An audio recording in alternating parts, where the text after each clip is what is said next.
This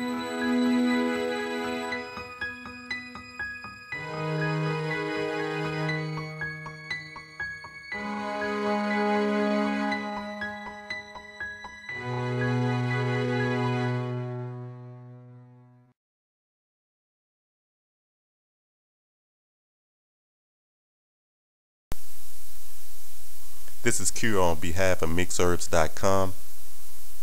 My views on Makeda Voletta stating that veganism is an eating disorder. I'm going to talk a little about that, kind of share my views on that particular statement, and look at overall eating patterns throughout history. We're going to examine it, get deep into it, look into it, and dissect this a little bit. So, veganism being a eating disorder. So I look at everything from the standpoint throughout history. Throughout history, there have been various different cultures and way people eat and the different cuisines throughout history, and a lot of them pertain to eating meat and eating different parts of meat, different animals or whatnot. So that is going on throughout time.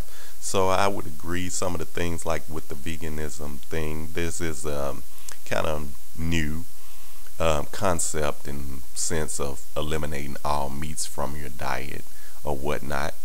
So I mean, granted, that has not been like something a particular group of people maybe throughout our research can show that they went through a long periods of time as strictly or born a vegan and live their whole life as a vegan. We don't have those kind of statistics. So, sometimes you got to be a pioneer, something new out there, something to see, compare it to. And a lot of things came about. This veganism thing came about. We got to look at that from the standpoint of the different situations of sicknesses and illnesses and the people complaining about how the meat was produced and how the meat makes them feel and so forth. So you got to kind of look at the dynamics of why people got into this vegan thing. So what's going on with the meat? I mean, why are people trying to not eat meat? That's a question you should be asking yourself. Why? If it's a disorder, why are these people running from eating meat? Do they just think it's better for them, or is there some truth to being a vegan that it's a healthier choice? I mean, what is this? Let's examine it a little bit. So let's say that you over a person's house. Say if Makeda invited you over to a house or something, and you're a vegan, and you like look out the window and you like, whoa, hey, got a nice orange tree, a nice apple tree out there.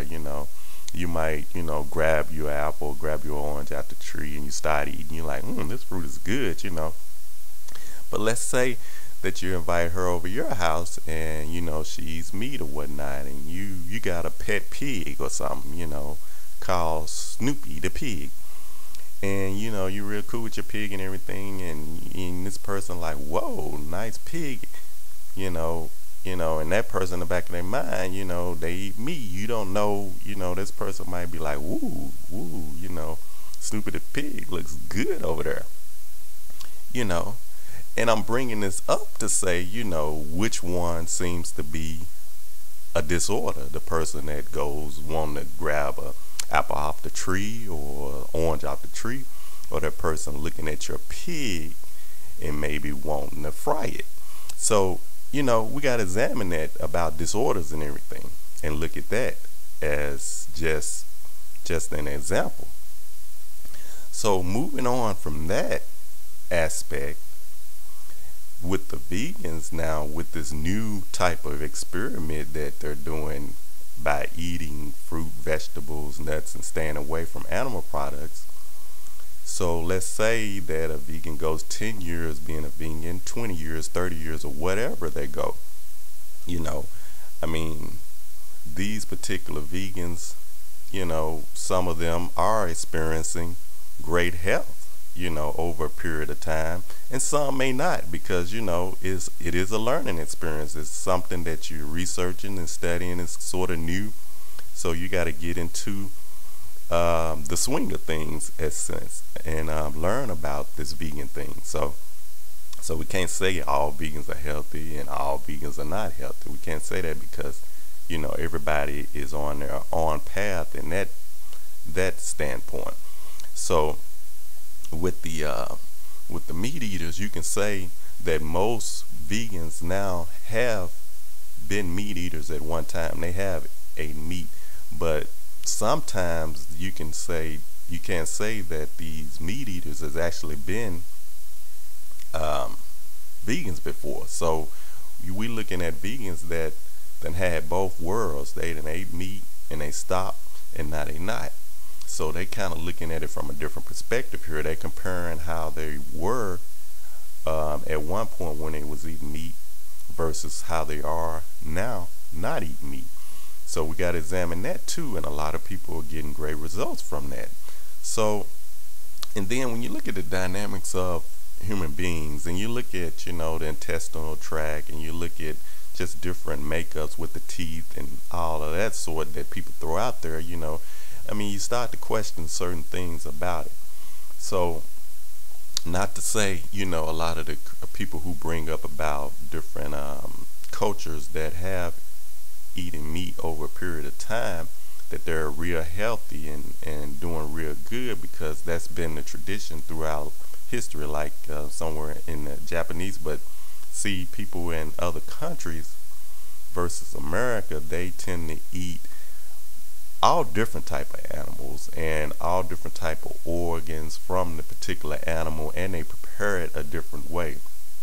Versus in America, most of the people eat certain just chicken, beef, lamb, just certain particular animals, and those particular, in the pig and so forth, and those particular animals, they just eating certain parts, and that's it. And they're fixing it in ways that are not healthy. So in the long run, the people say, hey, let me change my diet a little bit. This stuff is not healthy. This stuff is causing me to be sluggish. I'm not light like I used to be. I'm putting on this extra weight. Where's all this stuff coming from? Why all these different diseases? Let's look at this thing. And so, hey, if someone want to say it's a disorder, they can say that, but who can say it is a disorder when you sitting up here suffering from all these different things that people are claiming, and they like, where is this coming from? And a lot of people has contributed to the side of the meat. So I would think that would be like something smart, rational. They think it's coming from a certain source of food, and they think this is causing some of the problem.